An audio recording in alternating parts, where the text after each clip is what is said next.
तो अब आज हमारा जो टॉपिक है मैथमेटिकल फिजिक्स की फर्स्ट यूनिट का लास्ट टॉपिक, और ये टॉपिक है हमारा SO3 ग्रुप और SU2 ग्रुप। जैसा कि मैंने कल आपको बताया था, हम बात करेंगे आज SU2 एंड SO3 ग्रुप की। अब ये है क्या चीज? तो ये बेसिकली हमारे जो सबसे पहले हमने जैसे कल ग्रुप थ्योरी की बात की थी, ग्रुप्स बनाए थे, तो मैं एक पहले ग्रुप बना लेता हूं यू ग्रुप, और ये n ऑर्डर की मैट्रिक्स का है, यानी कि n क्रॉस n ऑर्डर की जो मैट्रिसेस है उनका ग्रुप है। सेकंड, इस ग्रुप के जो एलिमेंट्स हैं वो कॉम्प्लेक्स नंबर्स हैं, तो इसको मैं लिखूंगा NC, UNC. U is a unitary group of matrices having the order n cross n, and each element belongs to the complex number C. Complex number के ग्रुप से बिलोंग कर रहा है। अब इस ग्रुप के एलिमेंट्स किस तरह के हैं जो मैं अभी कह रहा हूं, n क्रॉस n की मैट्रिक्स होगी, सारी खूब सारी मैट्रिक्स होगी, ठीक है। और ये सारी मैट्रिक्स क्या है? n क्रॉस n की मैट्रिक्स। सॉरी, इससे पहले एक ग्रुप और बनाया था मुझे। चलिए, इस ग्रुप से पहले एक ग्रुप मैंने जो कल बनाया था वापस मैं उसको लिखता हूँ। मेरे पास में एक ग्रुप है GLNC। ये जनरलाइज ग्रुप है n क्रॉस n मैट्रिक्स का। सेम इसी तरह से ये भी मेरा n क्रॉस n मैट्रिक्स का ग्रुप है।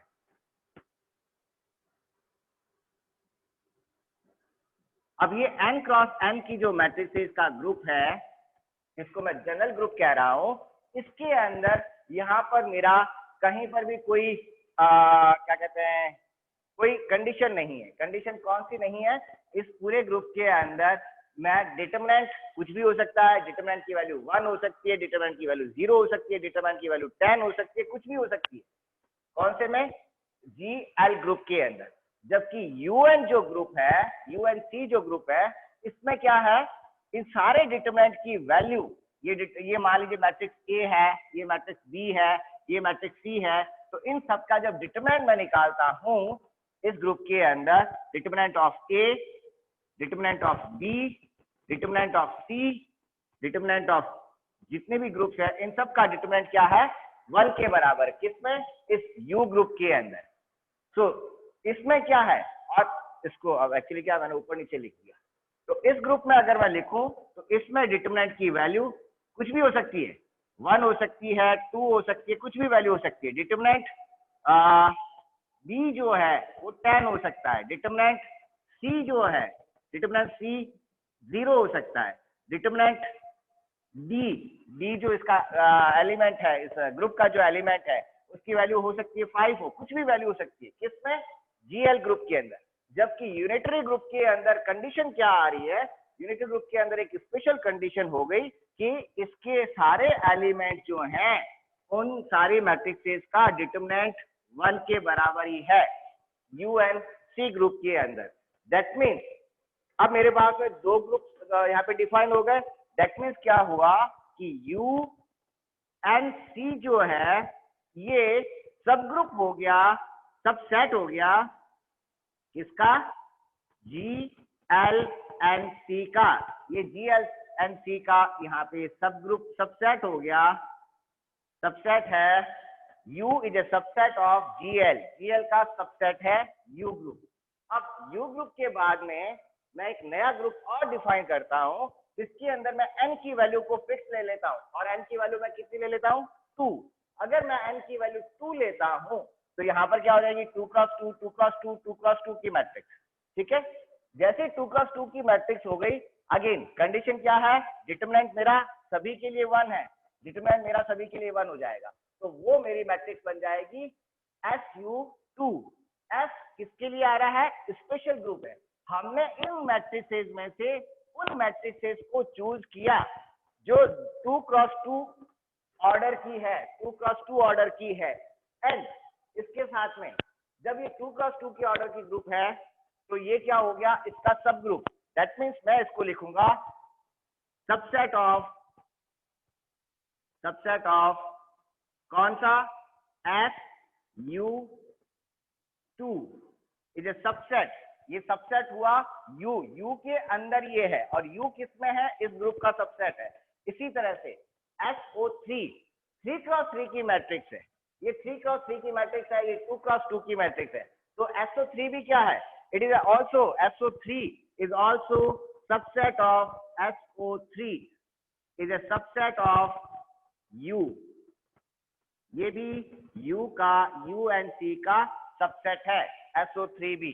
अब SU2 जो है वो क्या है, तो जो मैं बता रहा हूं इसमें ये कॉम्प्लेक्स क्वांटिटी है, तो उसको मैं SU2 को अब मैं लिखता हूं, पहले इसको लिख लीजिए आप, फिर मैं आगे बता देता हूं।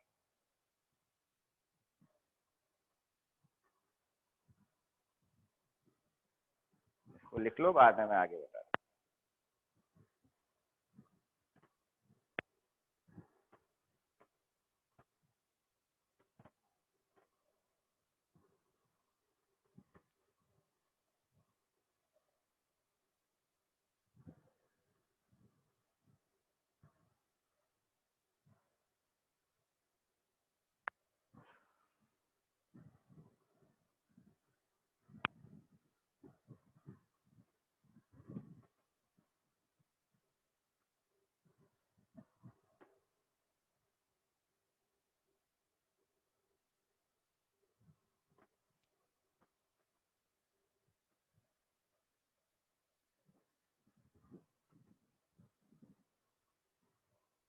हो गया?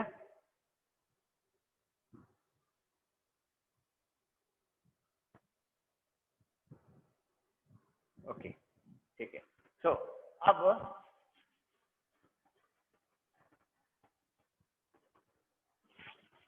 SU2 और SU3 आर स्पेशल सब ग्रुप ऑफ, मैं इसको टेक्स्ट में अब लिख देता हूं, क्योंकि हमारे कोर्स के अंदर सिर्फ इसकी डेफिनेशन क्या है, ये ग्रुप है क्या, वही बताना है, इसके ज्यादा डिटेल में नहीं है, तो हम ज्यादा डिटेल में जाएंगे भी नहीं।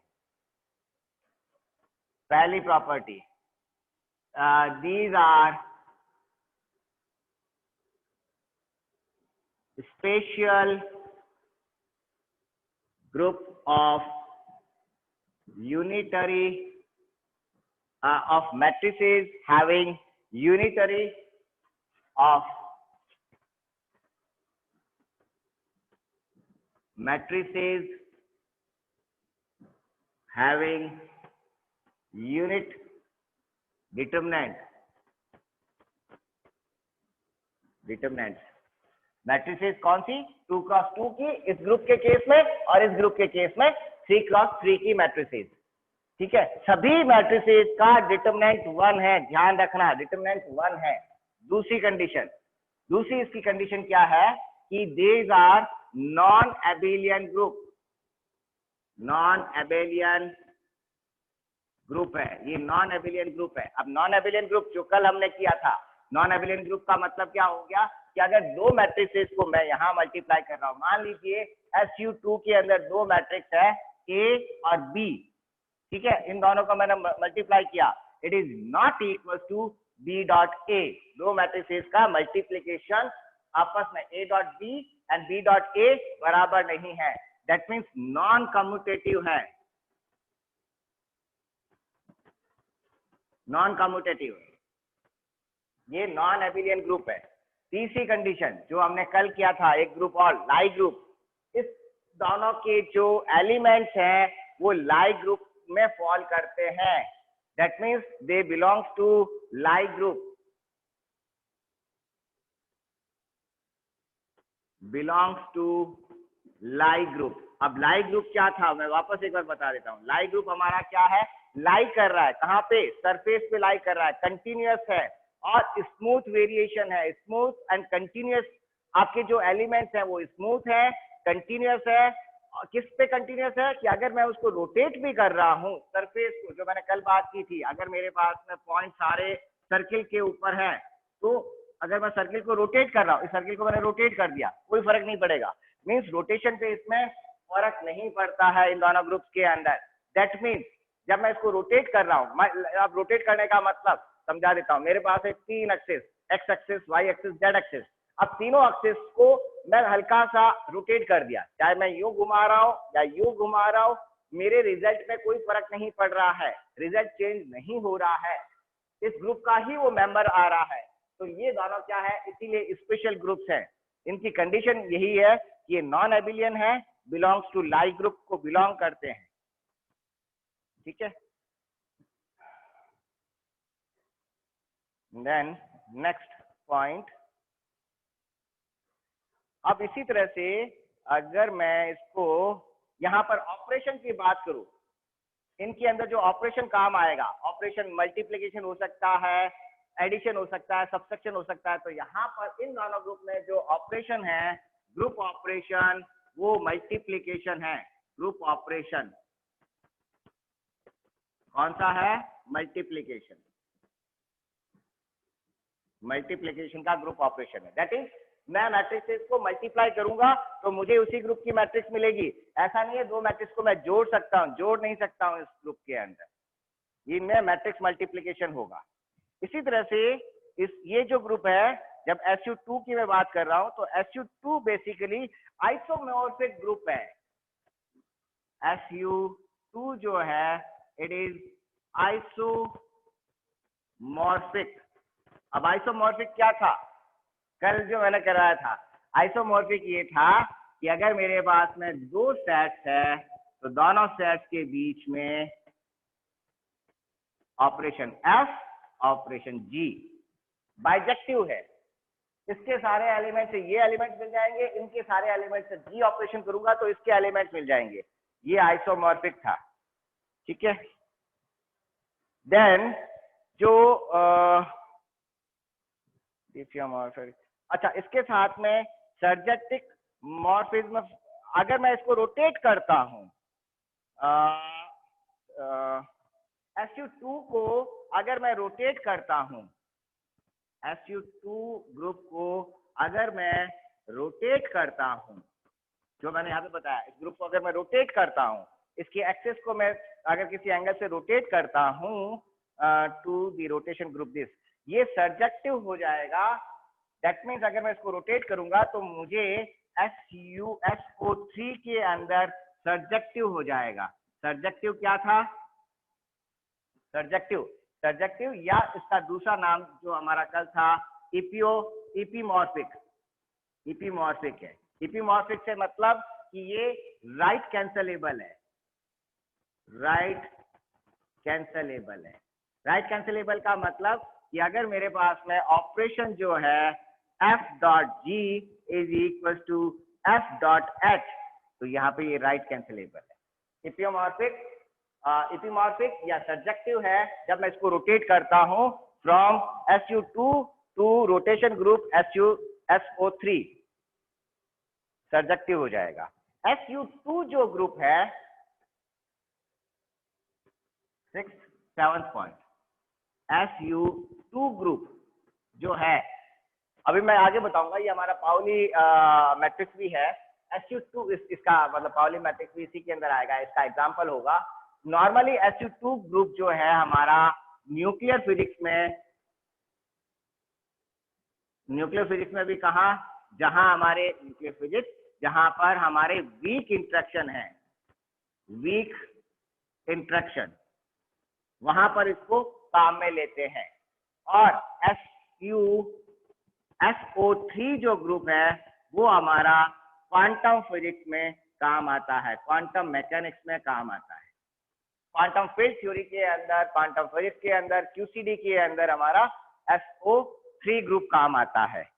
और ये कहाँ कैसे काम आ रहा है, कैसे इसको काम में लेंगे? तो याद करो, जब हमने अभी किया था क्वांटम फिजिक्स के अंदर श्रोडिंगर इक्वेशन जब की थी, तो श्रोडिंगर इक्वेशन हमने 3 डायमेंशनल पोटेंशियल वेल के लिए किया था, 3 dimensional particle in 3 dimensional well के अंदर की थी। तो हमारे पास 3 इक्वेशंस आ गई थी और तीनों इक्वेशंस को हमने अलग अलग ढंग से सॉल्व किया था। तीनों इक्वेशन को हमने एक कॉमन लेके उस ढंग से उसको हमने सेपरेशन ऑफ वेरिएबल्स करके उसको हमने सॉल्व किया था। और वहां पर उससे पहले मैंने आपको ये बताया था कि हम यहाँ पर 2 तरह के मेथड है क्वांटम फिजिक्स में। एक है हमारा equation wave theory, wave system, wave mechanics जो कि श्रोडिंगर ने दी थी, और दूसरा पाउली ने दी थी मैट्रिक्स मेथड। तो पाउली का मैट्रिक्स मेथड यही है, और पाउली के मैट्रिक्स मेथड के अंदर हमारे पास में क्या है, जो ग्रुप्स है SU2 या SU3, इसके अंदर क्या आएगा, हमारे पास में कॉम्प्लेक्स नंबर आएगा, और कॉम्प्लेक्स नंबर के साथ में ये जो इसकी कंडीशंस है, उस कंडीशन से हमने ग्रुप, उसको जब हमको इक्वेशंस को सॉल्व करनी है तो हम मैट्रिक्स मेथड से भी सॉल्व कर सकते हैं। हम आगे इसको काम में लेंगे। अब अगर मैं वापस इसके डायमेंशंस की बात करूं, 8th पॉइंट हो गया, 9th पॉइंट यहां लिख देता हूं। अगर मैं इसकी डायमेंशन की बात करूं, SU2 ग्रुप के डायमेंशन की बात करूं, तो इसका डायमेंशन होता है n² - 1। इसका डायमेंशन होता है n² - 1 इसका डायमेंशन। वेयर एज जो हमारा U ग्रुप है, UN जो ग्रुप है, उसका डायमेंशन होता है n²। इसका डायमेंशन n² से एक कम डायमेंशन होगा। जब एक कम डायमेंशन है तो डेफिनेटली SU2 ग्रुप क्या हो गया, इट इज सब ग्रुप ऑफ और subset of UN group. UN group का ये सबसेट है, ठीक है। नाउ SU, इसको लिख लो, बाद में आगे करता हूं।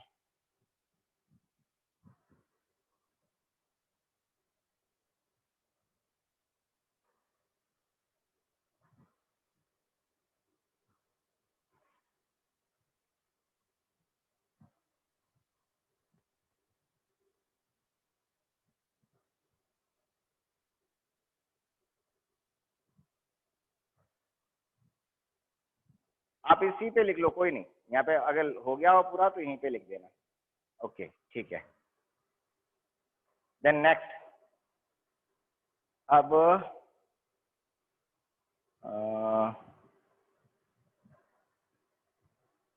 मैं आपको इसका एक एग्जांपल लेके समझा देता हूँ। लाइक SU2 जो ग्रुप है उसका एक एग्जांपल लेते हैं।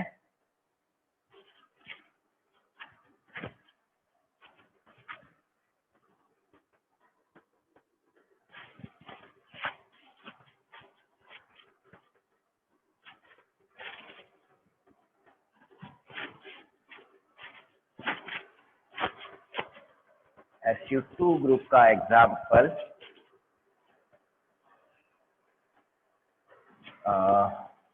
इसका एग्जांपल मैं एक ग्रुप डिफाइन करता हूं। ग्रुप का नाम SU2 ग्रुप का, वो SU2 ग्रुप का एक SU2 ग्रुप है, उसको मैं डिफाइन करता हूं SU2।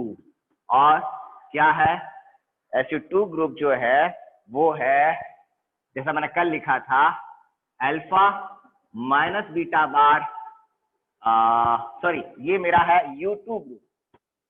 U2 group, okay, U2 group है अल्फा माइनस बीटा, बीटा और अल्फा बार। ये मेरा ग्रुप मैंने डिफाइन किया। अब इस ग्रुप के अंदर क्या हो रहा है, मेरे पास में यहाँ alpha here, alpha and beta जो है, these are belongs to C से बिलोंग करते हैं, कॉम्प्लेक्स नंबर्स हैं, they are complex number, they belongs to C। And साथ में अब इसका अगर मैं डिटरमिनेंट निकालता हूं, डिटरमिनेंट ऑफ U2, ये U2 हो गया, 2 × 2 की मैट्रिक्स है। अल्फा और बीटा के अलग अलग मान आप रखते रहो तो ये जो ग्रुप है उसके सारी वैल्यूज आ जाएगी, है ना। अल्फा कितना है, अल्फा है हमारा x + i और बीटा है हमारा p + i। अब x और y ये real value, x and y real value है, p एंड q भी रियल वैल्यू है, लेकिन अल्फा और बीटा क्या है, ये कॉम्प्लेक्स नंबर्स है। अब अगर मैं इस ग्रुप का, अब इसमें जैसे आप वैल्यू चेंज करो, ये रियल वैल्यूज मैंने कह दी है, x एंड y रियल है, p एंड q रियल है, तो इसकी वैल्यू चेंज करते रहो, 0 रखो, 1 रखो, 2 रखो, कुछ भी वैल्यू रखो, तो जितने भी इसके अलग अलग मैट्रिसेस बनी, इनके कॉम्बिनेशन से जो मैट्रिक्स मिली, वो सारी U2 ग्रुप के एलिमेंट्स होंगे। अब यहाँ पर कंडीशन क्या आ रही है इसके साथ में, कंडीशन क्या है कि इसका अगर मैं डिटरमिनेंट निकालूं तो डिटरमिनेंट क्या हुआ, डिटरमिनेंट क्या होगा, इन दोनों का मल्टीप्लीकेशन, दैट मीन्स क्या हुआ, मॉड अल्फा स्क्वायर। क्यों? अल्फा और ये अल्फा अल्फा बार मतलब ये इसका कॉम्प्लेक्स कॉन्जुगेट है, कॉम्प्लेक्स कॉन्जुगेट है। तो कॉम्प्लेक्स कॉन्जुगेट को इससे मल्टीप्लाई, कॉम्प्लेक्स कॉन्जुगेट का मतलब क्या हुआ? इसको, इसकी मैं वैल्यू रख लेता हूँ, तो ये है x प्लस आयटा वाई, यहाँ पर ये वैल्यू है minus beta p plus iota q का bar, bar means complex conjugate, that is ये है p माइनस आयटा क्यू, यहाँ पर क्या है p प्लस आयटा क्यू, और ये वैल्यू है अल्फा का कॉम्प्लेक्स कॉन्जुगेट यानी कि x minus iota y। Complex conjugate क्या हो जाएगा? प्लस आयटा या माइनस आयटा। ये मेरा टोटल मैट्रिक्स है U। कंडीशन इसके साथ में क्या है? Mod determinant of U2 is alpha square plus, इन दोनों को जब मल्टीप्लाई करेंगे तो माइनस माइनस प्लस हो गया, यानी कि mod beta square which is equal to क्या? 1 के बराबर। इसकी वैल्यू 1 के बराबर होनी चाहिए, बिकॉज ये मेरा यूनिटरी ग्रुप है, इसकी वैल्यू 1 के बराबर होनी चाहिए। अब इसी ग्रुप से मैं आगे दूसरा ग्रुप, ये यू ग्रुप को मैंने डिफाइन कर दिया, इसी ग्रुप यू से अब मैं जो आगे है वो लिखता हूँ, SU2 ग्रुप को डिफाइन करता हूँ। ये ग्रुप मैंने डिफाइन कर दिया, now I am defining SU2 group. SU2 group में मैंने क्या किया, इस अल्फा की जो वैल्यू है उस इसके अंदर मैं x को 0 रख देता हूँ, x मेरा 0, तो मेरे पास में क्या हुआ? आयोटा y, एंड बीटा जो है उसको मैं पूरा पूरा यूं कर लिख रहा हूँ, बीटा पूरा एज इट इज लिख रहा हूँ, यानी कि माइनस बीटा, और यहाँ पर बीटा माइनस बीटा बार, यहाँ बीटा, और आयोटा की जगह क्या लिख रहा हूँ, सॉरी अल्फा की जगह मैं क्या लिख रहा हूँ, ये value x plus iota y, x को मैंने ऑलरेडी 0 कर दिया, तो क्या हुआ? आयोटा y, और उसके आयोटा y का क्या है? बार, आयोटा y का बार है मीन्स माइनस आयोटा y। ये मेरा ग्रुप डिफाइन हुआ, और ये ग्रुप है मेरा SU2 ग्रुप। अब इस SU2 ग्रुप के अंदर हियर हमारे पास में क्या है? हियर y क्या है? y belongs to, y is a member of R, real group का, जैसा कि मैंने यहाँ पे बताया था x y p q are member of real group, तो y is a member of real group, where as beta is a group of C, complex number का मेंबर है। अब इसी के अंदर मैं इन सब की वैल्यूज अगर रखता हूँ तो मेरे पास में मैं 3 ग्रुप डिफाइन कर सकता हूँ। U1, इसी को मैं लिख रहा हूँ, SU2 को मैं U1 लिख रहा हूँ, या A1 लिख देता हूँ, या सिंपली नॉर्मली इसको U1 से डिफाइन किया जाता है, U1 ग्रुप। और वो U1 ग्रुप क्या होगा? मैंने लिखा y की जगह 0 और बीटा की जगह मैंने लिख लिया आयोटा, तो ये मेरा हुआ 0 आयोटा 0 माइनस, अच्छा 0 बीटा की जगह मैंने लिखा आयोटा, तो यहाँ पर क्या हुआ? बीटा का ये क्या कहते हैं इसको? कॉम्प्लेक्स, यानी माइनस आयोटा, और माइनस माइनस क्या हो गया? प्लस आयोटा, तो 0 आयोटा आयोटा 0, ये मेरा पहला ग्रुप U1 ग्रुप। फिर दूसरा ग्रुप मैंने डिफाइन किया U2 ग्रुप। U2 ग्रुप मैंने डिफाइन किया 0 माइनस 1 1 0। U3 ग्रुप डिफाइन किया, इसी से निकला है, कुछ नहीं किया यहाँ पर। यहाँ पे y की वैल्यू मैंने 0 रख ली, और ये जो p प्लस q है इसमें क्या है? y 0 एंड p बराबर 0, q बराबर 1। इस केस के अंदर y बराबर 0, p बराबर 1, q बराबर 0। देन थर्ड मैंने डिफाइन किया आयोटा 0 0 माइनस आयोटा, इसमें मैंने लिया y बराबर 1, e बराबर 0, q बराबर 0। तो अब इन तीनों ग्रुप के अंदर देखो, ये तीनों जो इसके मैट्रिसेस जो बनी, इन तीनों मैट्रिसेस के लिए अगर मैं इस कंडीशन को अप्लाई करता हूं, alpha square plus beta square, निकालो इसका डिटरमिनेंट। अगर मैं इसका डिटरमिनेंट निकालता हूं, डिटरमिनेंट ऑफ U1 कितना आएगा? 0 और आयोटा स्क्वायर, फिर आयोटा स्क्वायर का क्या है? माइनस आयोटा स्क्वायर, यानी कि 1। इस डिटरमिनेंट की वैल्यू 1 आ रही है। सेकंड U2, इसका अगर मैं डिटरमिनेंट निकालूंगा तो डिटरमिनेंट U2 कितना हुआ? 1। डिटरमिनेंट U3, इन दोनों को मल्टीप्लाई करेंगे तो हमारे पास में क्या आया? अगेन मेरे पास में आयोटा स्क्वायर इज -1 और माइनस माइनस प्लस, तो U3 भी क्या हुआ? 1। इन सारों के डिटरमिनेंट 1 है। ये जो मैंने 3 मैट्रिसेस लिखी है, ये मेरी SU2 जो ग्रुप है उसके मेंबर्स हैं, SU2 ग्रुप के मेंबर्स हैं। और इन मेंबर्स के बीच में अब हमने जो अभी डिफाइन किया, क्या ये SU2 के ग्रुप के मेंबर्स हैं या नहीं है? तो SU2 ग्रुप के अंदर मैंने क्या बताया था, नॉन एबिलियन ग्रुप है। तो ये नॉन एबिलियन कब होगी? नॉन एबिलियन की कंडीशन हमारी क्या थी कि दो मैट्रिक्स को मैं मल्टीप्लाई कर रहा हूँ, दो मेंबर्स को मल्टीप्लाई कर रहा हूँ, तो अगर क्या U1 U2 को मल्टीप्लाई करूंगा तो U2 U1 भी मल्टीप्लाई हो सकती है। हमारी कंडीशन क्या थी? हमारी थी A dot B is not equal to B dot A। ठीक है, लेट्स चेक कि क्या ये इसके अंदर होता है या नहीं होता है। तो मैं डायरेक्ट ही लिख रहा हूं, अगर आप करना चाहो। और ओके, जब ये दोनों आपस में बराबर नहीं है, नॉन एबिलियन ग्रुप है, नॉन एबिलियन ग्रुप में ना कम्यूटेटिविटी नहीं होती है। जब कम्यूटेटिविटी यहाँ पे बराबर नहीं है, दैट मीन्स मैं इसको ये भी तो हो सकता है, it is equal to minus B dot A. जब माइनस बी डॉट ए है तो commutative property A comma B commutative property होती है A B minus B A.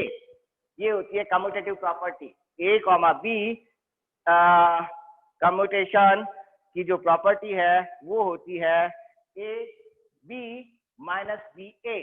तो यहां पर अगर मैं इसको लगाता हूं, that is U1 comma U2 commutation, that is U1 U2 minus U2 U1। अब मैट्रिक्स मल्टीप्लाई करके देख लीजिए, U1 U2 को मल्टीप्लाई कीजिए और माइनस U2 U1 को मल्टीप्लाई कीजिए। जब हम इसको मल्टीप्लाई करेंगे, अब करके देखो, फर्स्ट 2 मैट्रिक्स को जब मल्टीप्लाई करेंगे तो मेरे पास में इस रो को इस कॉलम से मल्टीप्लाई करना पड़ेगा, 0 0 आयोटा आ जाएगा, तब मेरे पास में जो वैल्यू आएगी, मैं वैल्यू डायरेक्ट लिख रहा हूँ क्योंकि अब ये बार बार छोटे छोटे मल्टीप्लिकेशन करने में टाइम अननेसेसरी वेस्ट नहीं करते हैं। तो U1 U2 का जब मल्टीप्लिकेशन करेंगे तो ये वैल्यू आएगी, U1 U2 को मल्टीप्लाई करेंगे तो वैल्यू आएगी U3। यहाँ पर वैल्यू आएगी U1 U2 का मल्टीप्लिकेशन आएगा U3 एंड U2 U1 का मल्टीप्लिकेशन करेंगे तो माइनस वैल्यू आएगी माइनस U3। तो कितना हो गया? 2U3। किसका? U1 comma U2 is 2U3। Similarly अगर आप आगे नेक्स्ट दो का मल्टीप्लाई करते हो, U2 और U3 का मल्टीप्लाई करते हो तो वैल्यू आएगी 2U1। इसी तरह से अगर आप और मल्टीप्लिकेशन करते हो, U3 और U1 का मल्टीप्लिकेशन करते हो तो ये वैल्यू आ जाएगी माइनस 2U1। ये मेरे पास में इनके कम्यूटेशन की वैल्यू आएगी and this is not equal to 0। जब ये वैल्यू 0 नहीं है, इसका मतलब क्या हो गया? ये नॉन एबिलियन ग्रुप है। This is non abelian group. ठीक है, लिख लीजिए।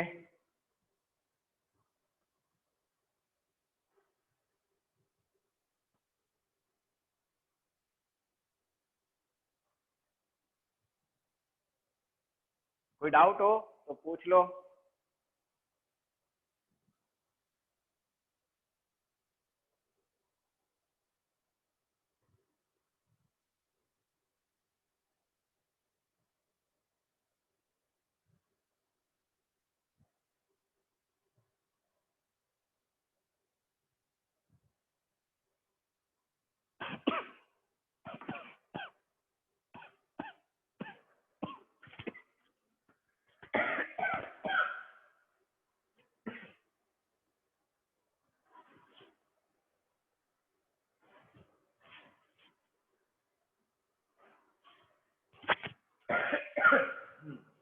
ठीक है,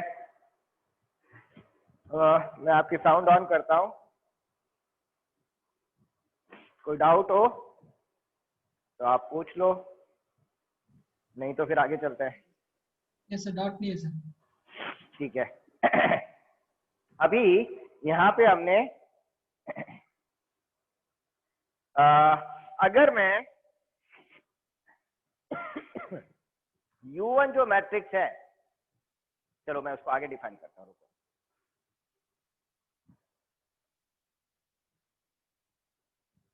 हाँ, ये जो मैट्रिसेस हमने डिफाइन किए 0 1 नहीं, इसी तरह से मैं एक दूसरी मैट्रिक्स और डिफाइन कर सकता हूँ, बिल्कुल ऑलमोस्ट इसी के सिमिलर है, और वो मैट्रिक्स मेरी पाउली मैट्रिसेस कहलाती है। और वो पाउली मैट्रिसेस क्या है?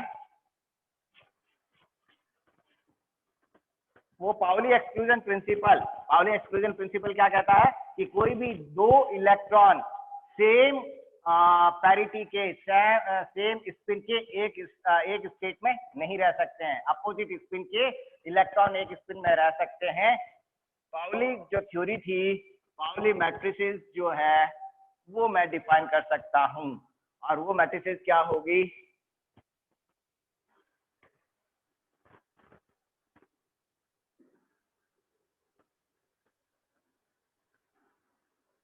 SU2 ग्रुप के अंदर ये आती है, और पाउली मैट्रिसेस है हमारे पास में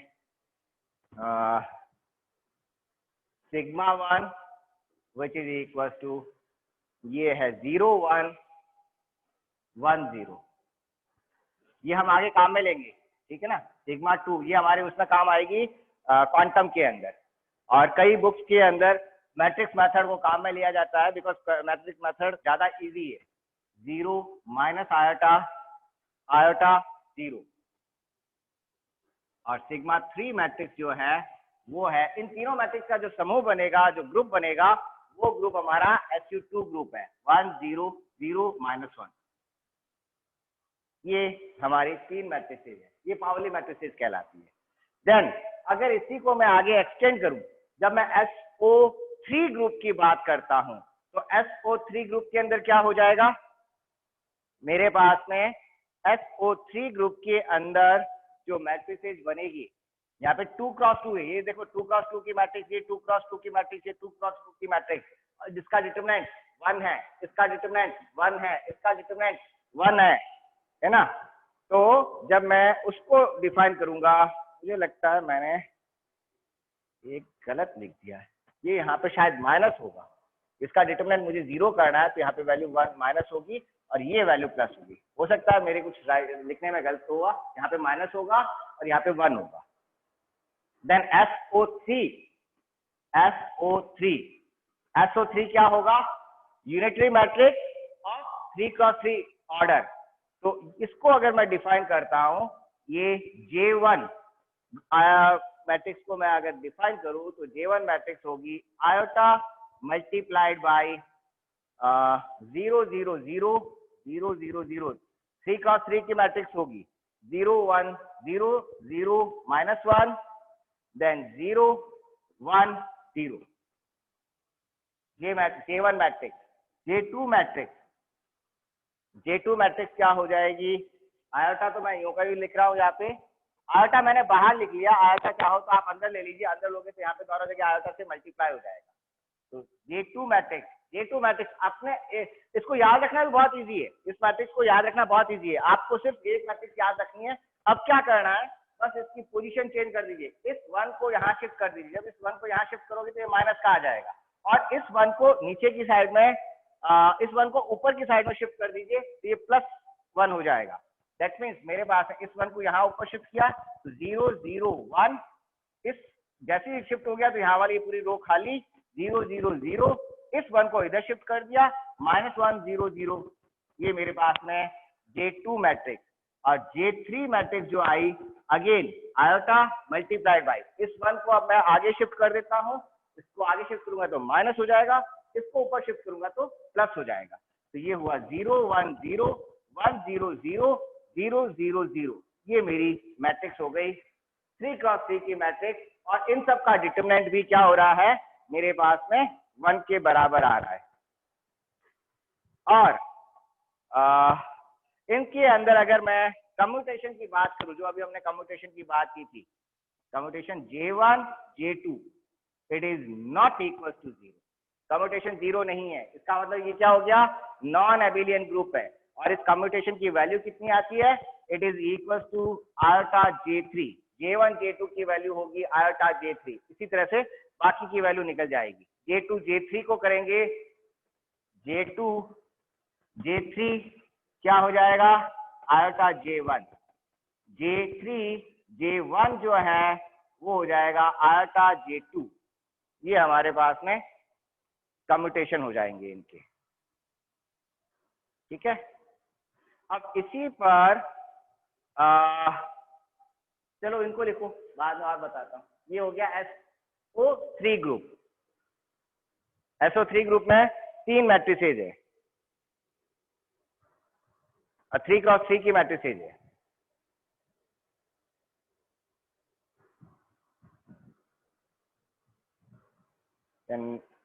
लास्ट एक और चीज बतानी है,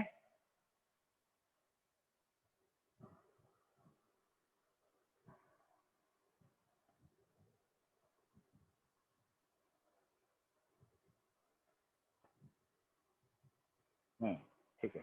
अब बस एक लास्ट स्लाइड है, लास्ट चीज है। अब जो है ये अभी हमने पाउली मैट्रिक्स SU2 ग्रुप के अंदर हमने डिफाइन की थी, और ये हमने SO3 ग्रुप है उसको मैंने समझाया कि SO3 ग्रुप क्या है। SO3 ग्रुप पर ही बेस, जैसे SU2 ग्रुप पे बेस हमने पाउली मैट्रिक्स ली है, वैसे का वैसा SO3 ग्रुप पर बेस्ड हमारे पास में आपने एक वर्ड सुना होगा, गेलमैन निशिजिमा स्कीम, गेलमैन निशिजिमा थ्योरी और गेलमैन निशिजिमा इक्वेशन। गेलमैन निशिजिमा न्यूक्लियर फिजिक्स के अंदर ये वर्ड काम आता है। गेलमैन और निशिजिमा जो साइंटिस्ट थे, उनका न्यूक्लियर पार्टिकल फिजिक्स पे वर्क रहता है, तो वो शायद या तो अभी नहीं पढ़ रखा है, तो अभी आप न्यूक्लियर फिजिक्स के अंदर पढ़ेंगे उस चीज को, एलिमेंट्री पार्टिकल फिजिक्स में भी आएगा, और वो उनकी मैट्रिसेस क्या है इक्वेशंस को सॉल्व करने के लिए। तो SO3 ग्रुप में हमारी मैं बात कर रहा हूं गेलमैन मैट्रिसेस,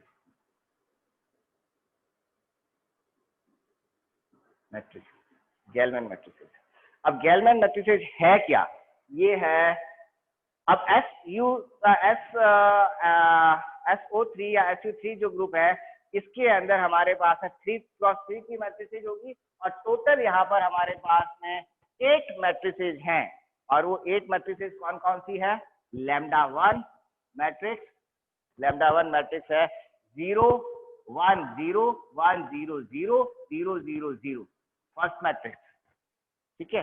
देन सेकंड मैट्रिक्स है λ2 is 0 minus iota 0 iota 0 0 0 0 0, the second matrix.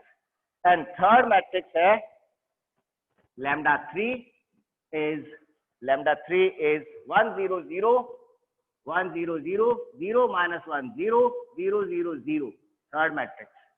Then fourth matrix है λ4 is 0 0 1 0 0 0 1 0 0, fourth matrix. Fifth matrix λ5 जो है वो है 0 0 माइनस आयोटा 0 0 0 आयोटा 0 0। λ6 मैट्रिक्स जो है वो है 0 0 0 0 0 1 0 1 0, एंड λ7 मैट्रिक्स जो λ7 है वो मैट्रिक्स है 0 0 0 0 0 माइनस आयोटा 0 आयोटा 0। λ8 मैट्रिक्स जो है लास्ट मैट्रिक्स वो है √1/3 1/√3 ब्रैकेट में मीन्स मैट्रिक्स है हमारे पास में 1 0 0 0 1 0 0 0 -2, ये हमारी मैट्रिसेस। अब इन मैट्रिसेस के अंदर हमारा जो ट्रेस है, अब 8 मैट्रिक्स के अंदर अगर मैं ट्रेस निकालता हूं तो ट्रेस देखो, यहाँ पर ट्रेस कितना है? ट्रेस क्या होता है? डायगोनल एलिमेंट्स का सम 0, यहाँ पे डायगोनल एलिमेंट्स का सम 0, यहाँ पर डायगोनल एलिमेंट्स का सम 0, यहाँ पर डायगोनल एलिमेंट्स का सम 0, यहाँ पर डायगोनल एलिमेंट्स का सम, यहाँ पर डायगोनल एलिमेंट्स का सम, यहाँ पर डायगोनल एलिमेंट्स का सम, यहाँ पर डायगोनल एलिमेंट्स का सम। इन सारी मैट्रिसेस के अंदर ट्रेस कितना हुआ, ट्रेस लैम्डा इज 0, सारी मैट्रिसेस में ट्रेस 0 है। एंड सारी मैट्रिक्स जो है ये हर्मिशियन मैट्रिसेस है, ये सारी मैट्रिसेस हर्मिशियन मैट्रिक्स है, हर्मिशियन मैट्रिसेस है। अब हर्मिशियन मैट्रिसेस क्या होता है, याद करो मैंने बताया था हर्मिशियन मैट्रिक्स, इनका कॉम्प्लेक्स कॉन्जुगेट लेकर अगर मैं उसका ट्रांसपोज करता हूं, कॉम्प्लेक्स कॉन्जुगेट लिया और उसका मैंने ट्रांसपोज किया तो वापस मुझे वही मैट्रिक्स मिलती है, ये हर्मिशियन मैट्रिसेस है। ये सारी मैट्रिसेस किसमें वर्क कर रही है, लाई अलजेब्रा में, लाई अलजेब्रा के पार्ट है, लाई ग्रुप के पार्ट है, ठीक है। और यहां पर अगर मैं लैम्डा 2, लैम्डा 5 और लैम्डा 7 इनको देखो, अगर आप इन तीन मैट्रिक्स को देखते हो, कौन सी, लैम्डा 2 मैट्रिक्स, लैम्डा 5 मैट्रिक्स और लैम्डा 7 मैट्रिक्स, इनको देखो और बाकी रेस्ट को देखो। बाकी सारी जो रेस्ट मैट्रिसेज हैं वो सारी सिमेट्रिक मैट्रिक्स है, ये एंटी सिमेट्रिक है। यहाँ पे माइनस आयटा है तो इधर आयटा है, इधर आपका माइनस आयटा है तो इधर आयटा है, इधर आपका माइनस आयटा है तो इधर आयटा है। कहाँ, डायगोनल के ऊपर, और नीचे वाली क्वांटिटी अगर मैं ट्रांसपोज करता हूं तो माइनस साइन के साथ में चेंज होती है। तो ये जो तीन मैट्रिसेज हैं, that means fourth point, lambda 2, lambda 5 and lambda 7 जो है वो एंटी सिमेट्रिक मैट्रिसेज है, एंटी सिमेट्रिक मैट्रिक्स है। जबकि रिमेनिंग जो मैट्रिसेज है, चाहे आप ये देख लो, इसमें डायगोनल के ऊपर वाले कंपोनेंट और नीचे वाले कंपोनेंट वैसे 0-0 है तो कोई इश्यू ही नहीं है, इसमें भी 0, इसमें 1-1 है, लेकिन दोनों वैल्यू 1-1 सेम है। अगर मैं इसका ट्रांसपोज लेता हूं तो नेगेटिव साइन नहीं आता है। तो इसके अलावा जो रेस्ट मैट्रिसेज है वो क्या है, रेस्ट ऑल मैट्रिसेज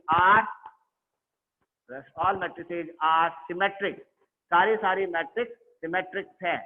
सिर्फ तीन मैट्रिक्स को छोड़ के बाकी सारी मैट्रिक्स सिमेट्रिक मैट्रिक्सेज है। ये है गेलमैन निसिजिमा मैट्रिसेज। तो आपकी यूनिट में यहीं तक का था, तो ये सारा कंप्लीट हो गया, इसको लिख लो।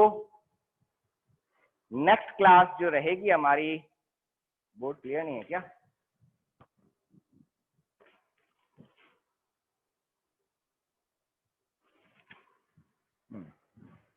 नेक्स्ट क्लास जो रहेगी हमारी वो रहेगी हमारा नेक्स्ट यूनिट, और नेक्स्ट यूनिट है हमारा वेक्टर कैलकुलस। और वेक्टर कैलकुलेशन के अंदर हमारे पास में वही जो स्टैंडर्ड हमारे जो अभी तक आप लोगों ने पढ़ रखा है, सबसे पहले वेक्टर होता क्या है, वेक्टर फील्ड क्या होता है, स्केलर क्या होता है, स्केलर फील्ड क्या होता है, फिर डाइवर्जेंस थ्योरम क्या होती है, डाइवर्जेंस क्या होता है, डाइवर्जेंस की थ्योरम क्या है, कर्ल क्या है, स्टोक्स लॉ क्या है, ग्रीन थ्योरम क्या है, देन कर्ल, डाइवर्जेंस, यही सब कुछ हमारा नेक्स्ट यूनिट के अंदर आएगा। तो ये आपकी फर्स्ट यूनिट यहाँ पे कंप्लीट होती है। कोई क्वेश्चन हो तो पूछ लो आप, अदरवाइज आपकी ये यूनिट तो कंप्लीट। ठीक है भाई, ठीक है, फिर क्लोज करते हैं मीटिंग।